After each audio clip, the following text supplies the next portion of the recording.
times it's very important to sit back, reset, reiterate what is the obvious. And lo and behold, all of us have used this opportunity beautifully. Whether it is businesses or people, we've adapted ourselves. Use the opportunity that comes your way, good, bad, ugly.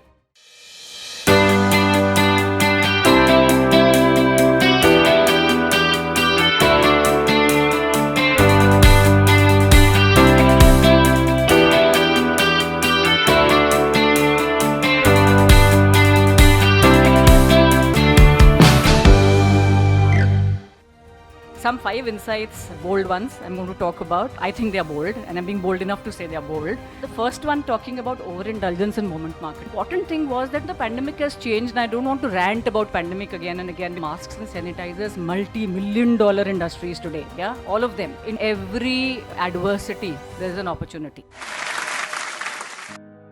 Absolutely delighted and honored to be here. Thanks, Vatsal and DMA. 8 minutes and here I go without talking too much.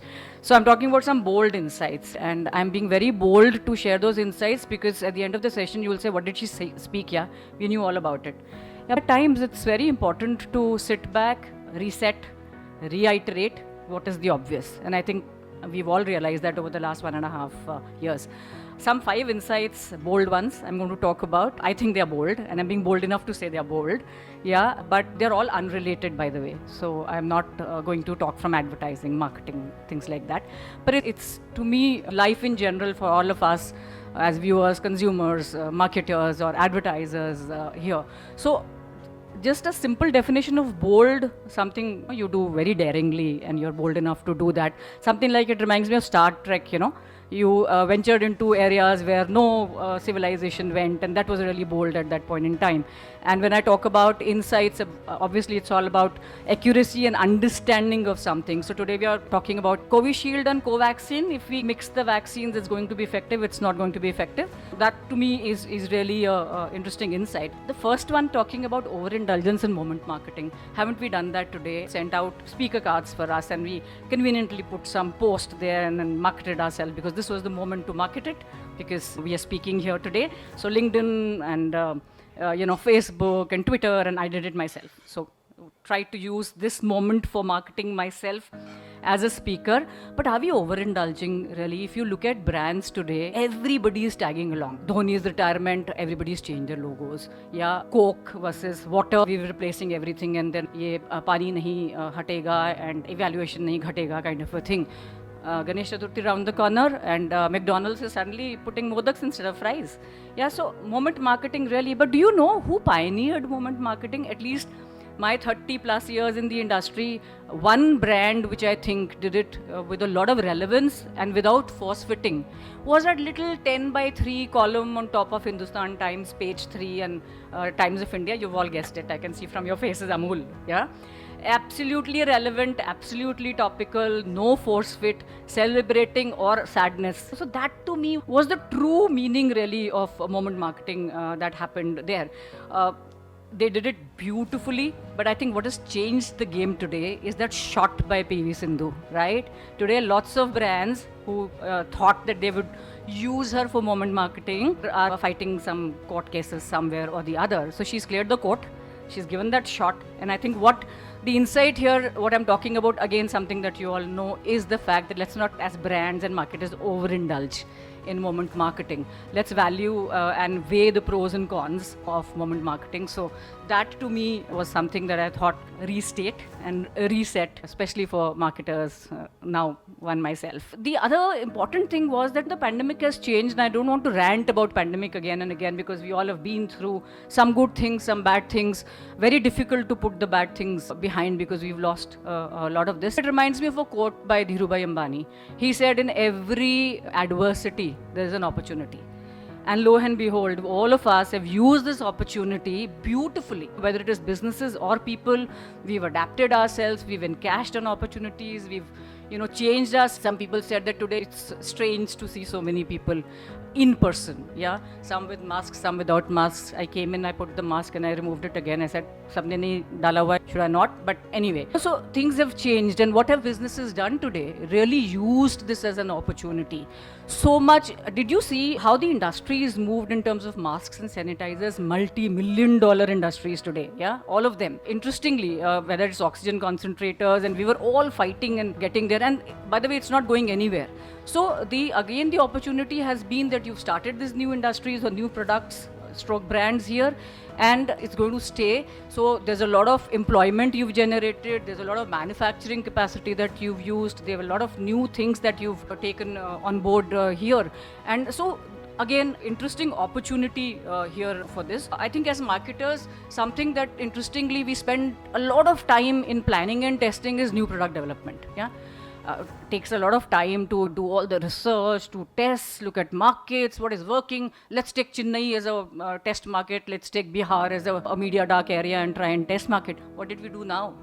Immediate stuff on new product development, your sanitizers, your mask and everything. So actually it doesn't take you that much time. So all I'm saying is that today and now, use the opportunity that comes your way, good, bad, ugly, but it will finally culminate into something which will be interesting for at an overall level. Insight here is obviously making the best of the situation, and I think today there's an attachment of a social credit with this thing. So that's yet another insight, again something that you don't know.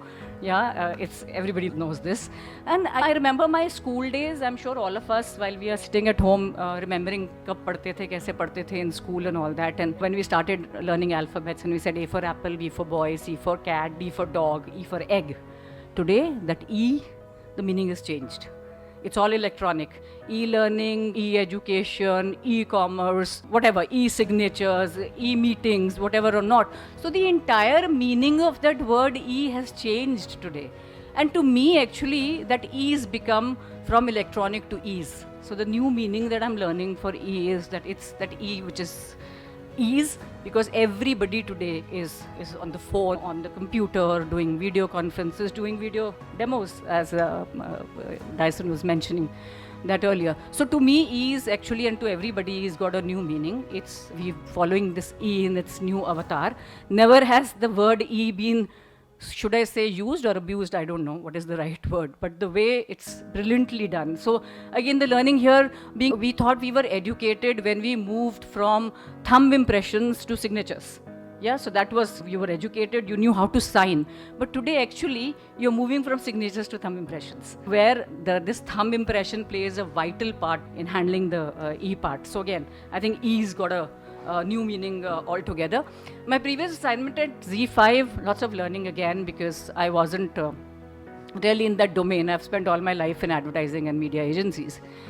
And we've been talking about consumer is king, no questions. We've been talking about content is king, no questions. But to my mind during this time, content has been king, queen, soldiers. I think content's become the kingdom.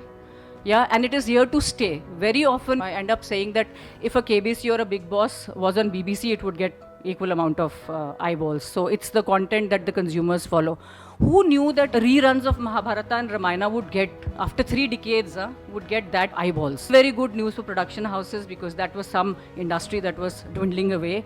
OTT platforms suddenly oversubscribed and everybody's talking of, look at how many people we have on the platform. Cinema is, by the way, back. I'm told Bell Bottom did some good, decent business, and I'm told it's a good movie. I would love to go back to my cinema experience, just missing that quite a bit. Again, content is something which is not going away, guys. So whether it is an Indian Idol, whether it is a Big Boss, whether it is Kapil Sharma, whether it is Sacred Games, whether it is The Empire, for example, it's raining content, yeah?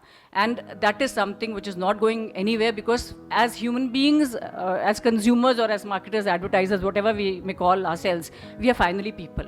And we like to get entertained, because 1.5 years we've consumed so much of content which is not funny. But it could oscillate between the requirement of your consumption of content. It could be high, low, but it will always be there. So it's really not going anywhere. And my last piece on, I really cannot miss out on talking about wellness and fitness coming from Patanjali. But yeah, I am not going to talk about Patanjali, but I think nobody here would have understood the meaning of wellness and fitness better as they've done in today's day and age.